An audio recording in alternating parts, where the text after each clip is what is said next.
Everybody's had a bad day once in a while. Sometimes it happens right away from waking up the wrong side of the bed, or maybe it happens during the day for a variety of reasons, like receiving bad news or getting into an accident, or it could be a chance encounter from a strange person.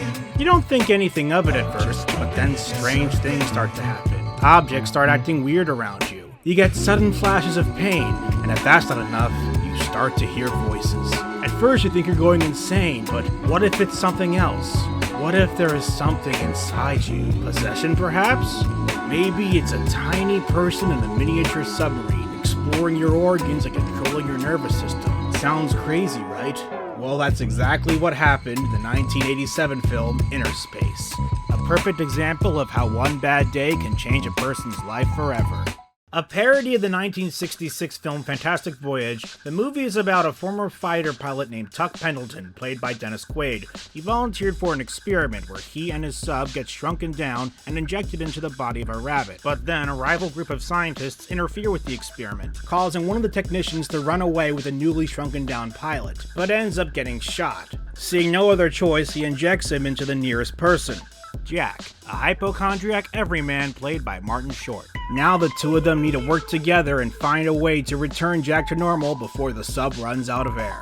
Now, if you were to watch this movie without my plot summary, you'd probably be confused about what's going on, because they don't really explain what the experiment is.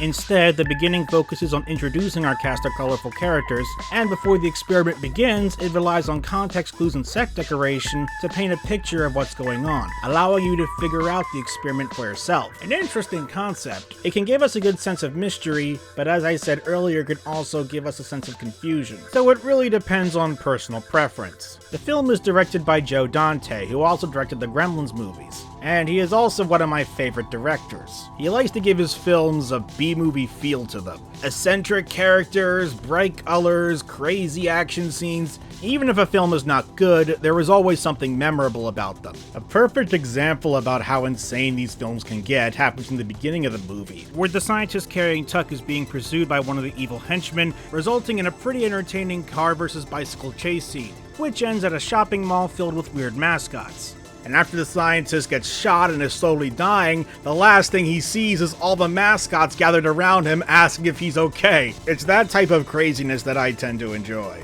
Anyway, this is one of Joe Dante's better movies, and it starts with the main characters. When we first meet Tuck, he's making this big drunk scene at a party celebrating pilots. He's forcefully dragged out by the other guests and is berated for his behavior. These are some interesting scenes because we get the impression that something happened to cause him to act like this. He has resigned his commission and has resorted to drinking, causing issues with his coworkers and his personal life, which sets up his character arc. But what's also interesting is the fact that he's been invited to his place at all, letting us know that he may not be the most likable person in the room, but he does have skills. This is also backed up by the fact that when he's inside the pod, he gives off the impression that he knows what he's doing.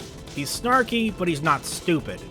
Now, Tuck is good, but Jack is the true show stealer. Martin Short is an expert of his craft, with great one-liners, hilarious physical comedy, yet there's also a sense of innocence about him, which makes sense for the character. He's afraid of everything, which causes him to have frequent visits to the doctor, and since he's so pathetic, no one really takes him seriously. This leads to him having the biggest character arc of the movie, becoming braver and more sure of himself as the film progresses. Meg Ryan plays Tuck's ex-girlfriend Lydia, and while Tuck is the driving force behind Jack's character arc, Lydia is the force behind Tuck's. Lydia herself doesn't have much of a character arc, but she does have a personality.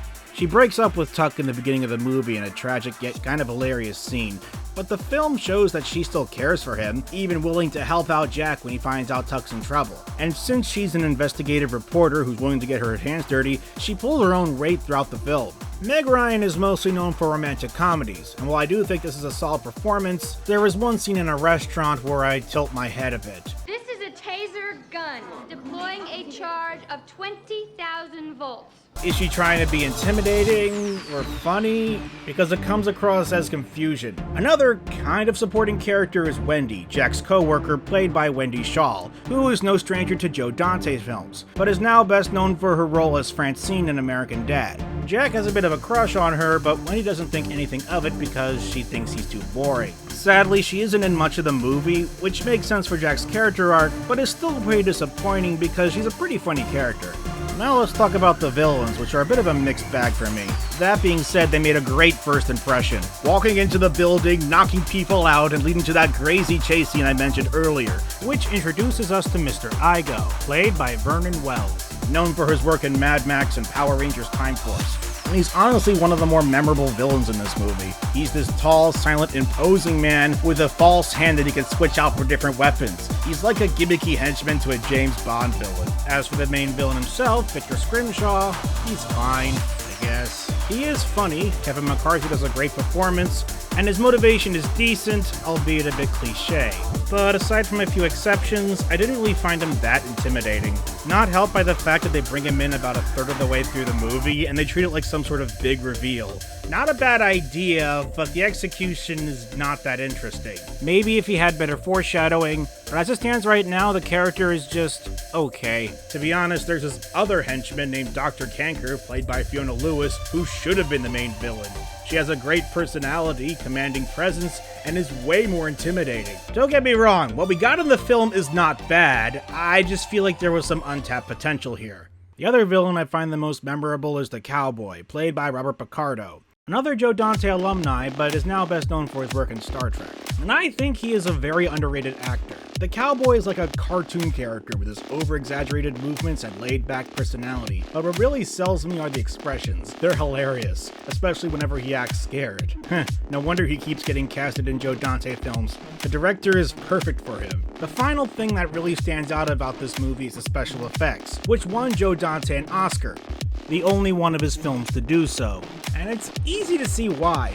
The use of practical effects here is amazing. It actually looks like the sub is going through the human body. There's a really cool moment when he's trying to escape the bloodstream, and it brings me to the edge of my seat every time. Now that being said, while most of it does still hold up, there are a few moments where I can see the cracks, like obvious uses of green screen or really dated CGI. This is especially evident with the film's climax, which, minor spoiler alert, involves the one-handed henchman shrinking down to destroy the sub personally.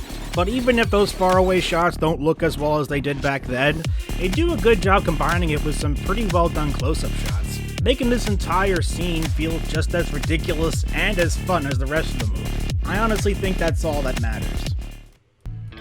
In the end, Innerspace is a fun 80s sci-fi comedy from one of my favorite directors of all time. While there are definitely elements that could have been expanded upon, it succeeds in everything else. Despite Martin Short stealing most of the spotlight, he and Dennis Quaid actually work well with each other. Combine that with a solid supporting cast, Academy Award-winning special effects, a good sense of humor, and a plot so ridiculous it's hard to take seriously, you got a pretty fun time on your hands.